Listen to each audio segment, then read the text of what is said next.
There we go. Well, hello. Who we got watching? Hello, Ruth, which I assume is the entire Kitcher family. Is that your last name? I'm sort of not, because obviously the Ruth's Kitchen thing, I always sort of think to myself, is that actually your name or is it made up? I don't know. You'll have to tell me before I offend someone. Right. Well, hello, everybody. Anyway, hi, Sheila. Hi, Rod. How's it going? Hi, Jack. I know he's reacting to my post, I bet. Howdy from Oklahoma. I think I've been to Oklahoma. I don't remember when that was, but I'm pretty sure I've been at some point. Right. I'm going to have a bit of my tea that Charlotte has kindly provided for me. Thank you for that, Charlotte. Wherever you are, in the dining room, trying to do our books. Right, well, today it's episode 18 of the 42 guitars of Chaos and Mayhem, loft-wise, that is. this is a sort of this is an off-the-shelf guitar, which is not one I normally tend to get hold of. It's not a vintage one. It's not. It's sort of a Telecaster in how it's put together, but the body and neck for once actually belong to each other. So it was bought like this. I swapped this for something. I forget what it was. Oh, I think I swapped it for a Stratocaster with someone, and I've completely forgotten who it was. It was basically, yeah, it was part of a swap. I think I had like a white Mexican Strat that I wanted to sort of offload in return for something more interesting than a white Strat. And I thought this was more interesting than a white Strat, which I think anyone would agree. It probably is. Oh, hi, Russ. Thank you. Enjoy yourself. Hey, Jack. Now then. None of that. Family show. Hey, Tony. Craig. Hi, Danny. Needs a less compressed, bigger slap. So I'm now getting critiqued for a rockabilly sound. Yes, I don't have any compression on anything. I never use compression, if that makes any sense. So whatever sound you're getting there, if it's compression and you're getting that from the broadband, yeah, I don't tend to go for clean and lean for rockabilly. Rockabilly really isn't my sort of thing, if you like. It's just that I play in a rockabilly band, and so I do my thing in a rockabilly band. But I have to say, I'm not underestimated to disappear. Hang on. I am. Yes. Oh no. I never use compression. I've lost it.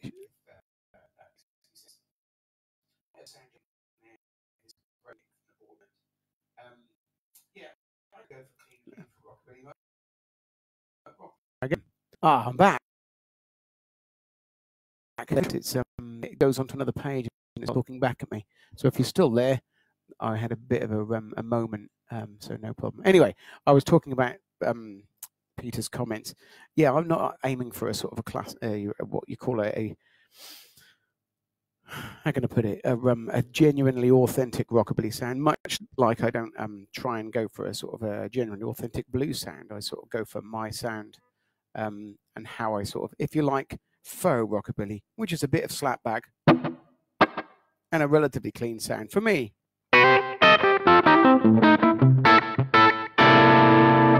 No, I just don't really dig a completely clean sound. It just doesn't do anything for me at all. Good, I'm back. That's good. Oh, hello, Mum.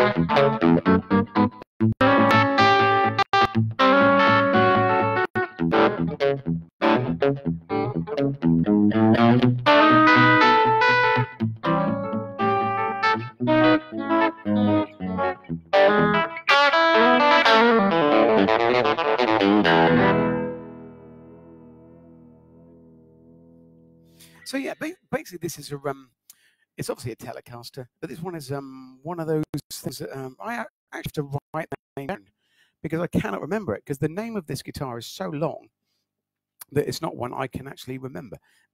So this is called a Fender Modern Player Telecaster Thin Line Deluxe. So if you can remember that, well done. A Fender Modern Player Telecaster Thin Line Deluxe. So why would you need to name a guitar with so many different things? You know, it's a Fender.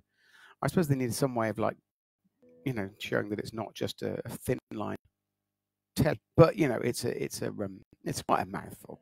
So it's just my rockabilly. Right, let's answer some of these questions. Steal a lick. All right, let's have a look. Now I'm going to try and sort of get rid of this. Stuff keeps appearing in the chat, I'm trying to close it without losing the connection again. Yes, cool. Bare knuckle. Yeah, this has got bare knuckles in it. I think this is a set of blue tones in this one. Actually, the Fender pickups that were in here initially weren't bad at all.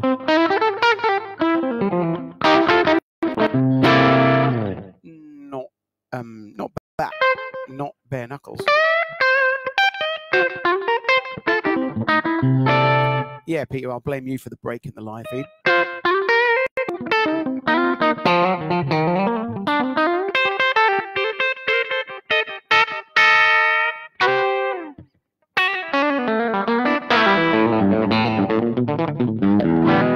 So yeah, it's a Fender Modern. Still can't remember it. Fender Modern Player Telecaster Thin Line Deluxe.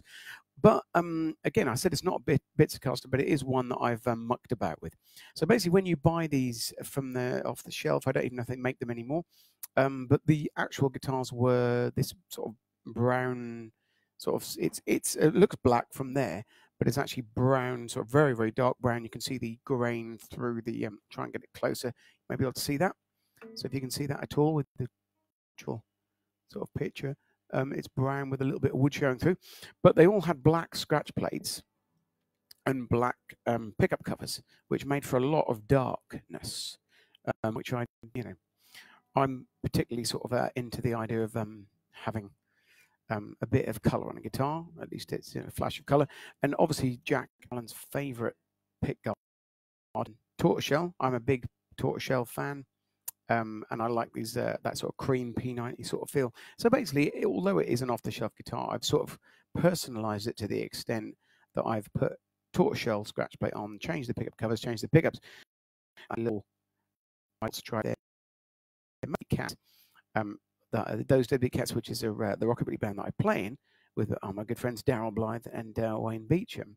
Wayne had this on his double bass. It's one of the decorations on his double bass. So it's sort of like a little matching stripe, if you like. When do you know when to ditch the pick and go fingers only versus hybrid picking? It's a good question, I suppose, to be honest. I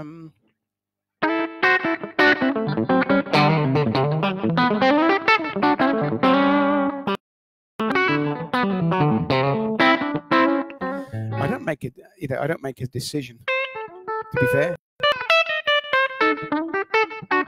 I'd say if I needed to play louder with things, I would keep using the pick. And if I wanted to bring things down, it's generally when everything comes down, I ditch the pick. And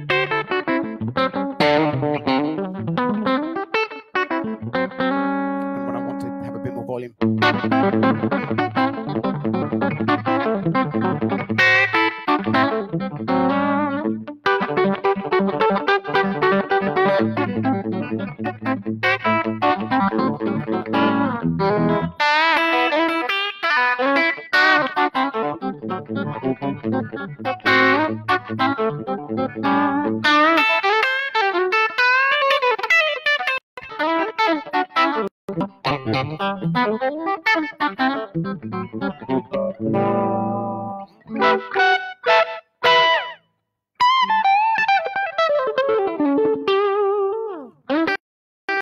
Oh, hiya, Wayne. How's it going, matey? So yeah, I generally got this put together for the Deadbeat Cats gig. Because really, it's I sort of, although I'd like a sort of, but I have owned a couple of Gretches, but I tend to just find tellies more me, more comfortable to play. So the idea of having a little P90 rock and roll type sort of telly means that I can sort of feel more comfortable in the rockabilly thing. I do use my 52 for the rockabilly stuff, but the P90s, I have to say, give me a closer sound to like the Filtertron sort of Diamond sort of sound. It's just more raw, especially on the back pickup. I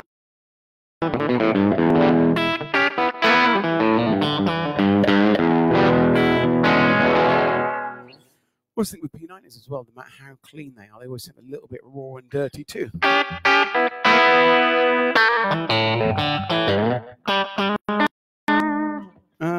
So yeah, front pickup. I'll go for that one. Front pickup's pretty good.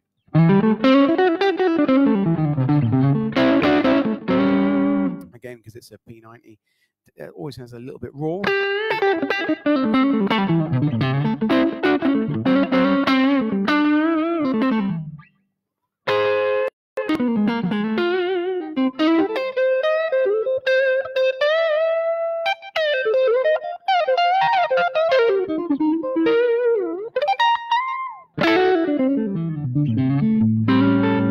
So it's a perfectly respectable blues guitar as well.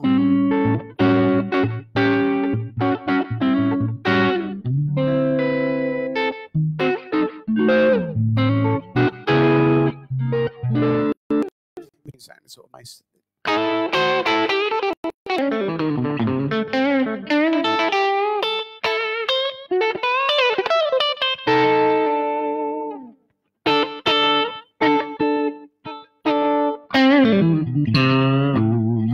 Yes, it does have a siren, actually, Sheila. I keep that hidden just in case, but so I can do my sort of 70s cop sort of leap across the bonnet and then put the siren on for the guitar.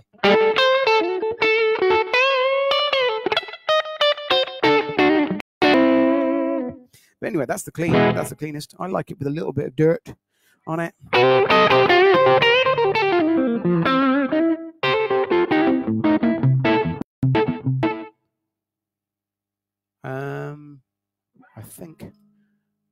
I think Pete might have meant buckers, maybe not buckets. But yeah, I mean you can't do hybrid picking and that sort of twang on humbuggers. What, this Jack is? You're saying this is the most versatile guitar? I don't know. I always think it's sort of fairly, one trick pony in the terms of the P90s. Don't ever seem to. I don't ever feel like they give like a rock and roll sound. I don't clean.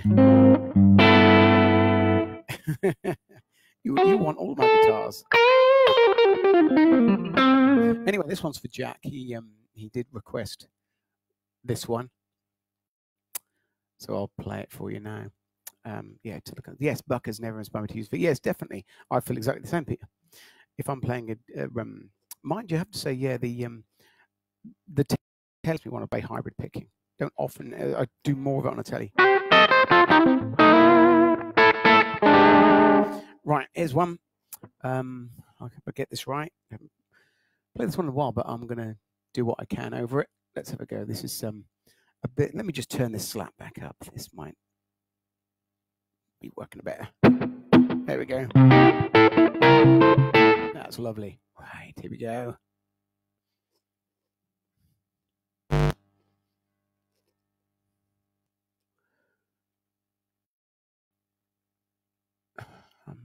Putting more coal in my Mac might help, maybe.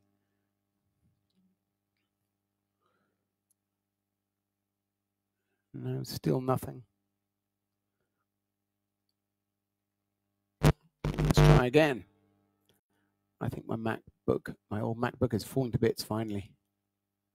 See if I can get it to play something.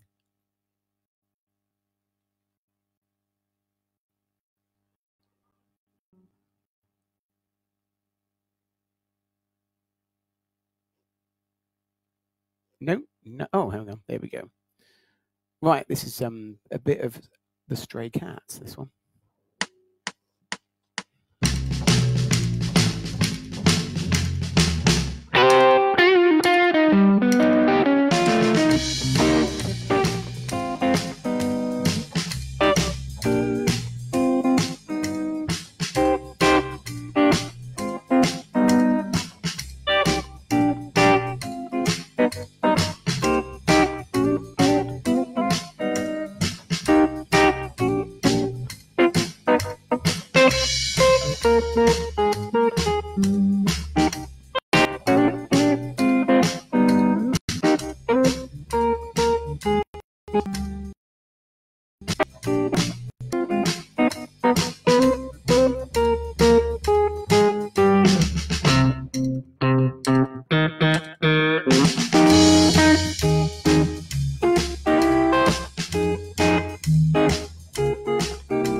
Telecaster as requested by Mr. Allen there.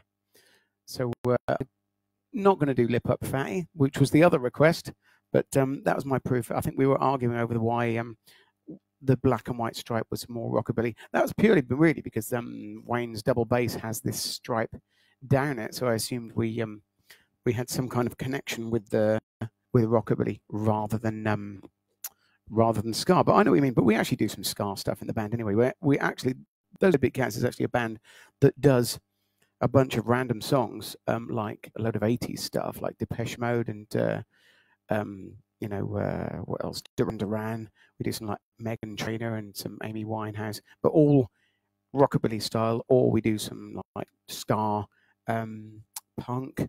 We do some reggae. So it's not truly a rockabilly band, which is pretty much why, Peter, my sound isn't truly a rockabilly sound, because I don't go for that the authenticness, because I like playing different guitars too much. Although I do get told off if I ever bring a Strat to the gigs. Right, so where are we, Jack? Excellent stuff. Really, oh, I'm glad you like the rhythm stuff. I like that. I mean, there's some nice chords in that song.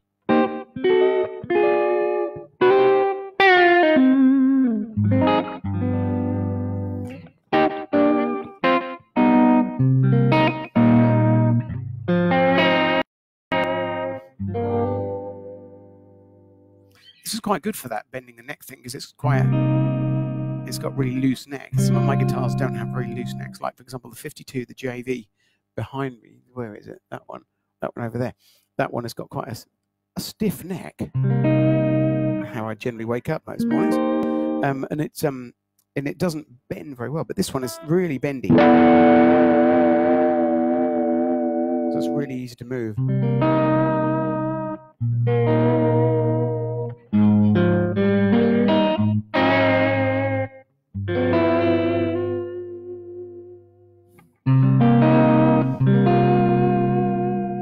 So it's definitely good for that. I like that. Oh, right. Where am I?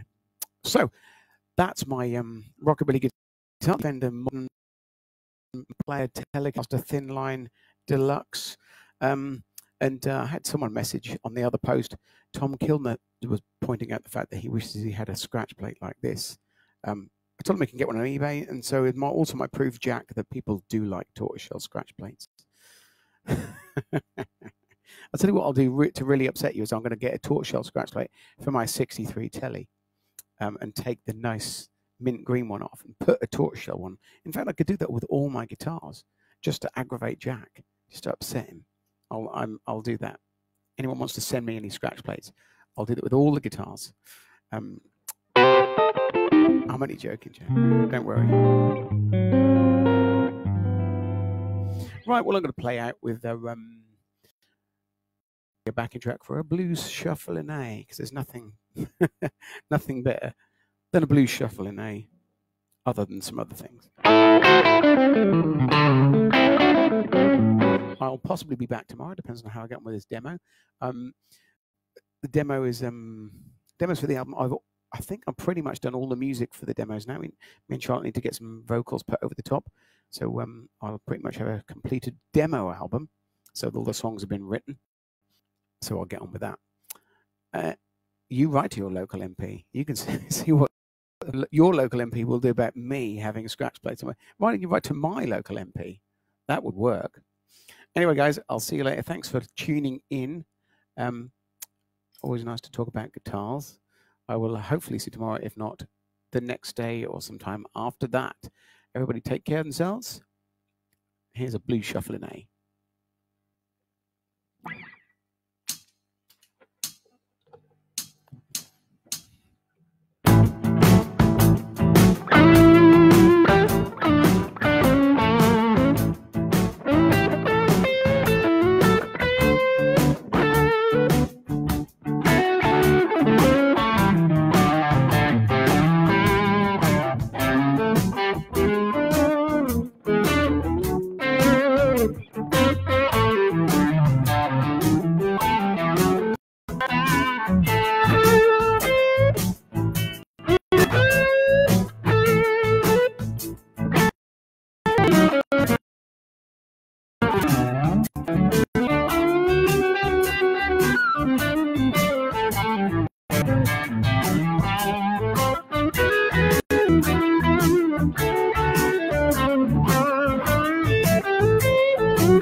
There you go. Thanks a lot, guys. I will see you very soon.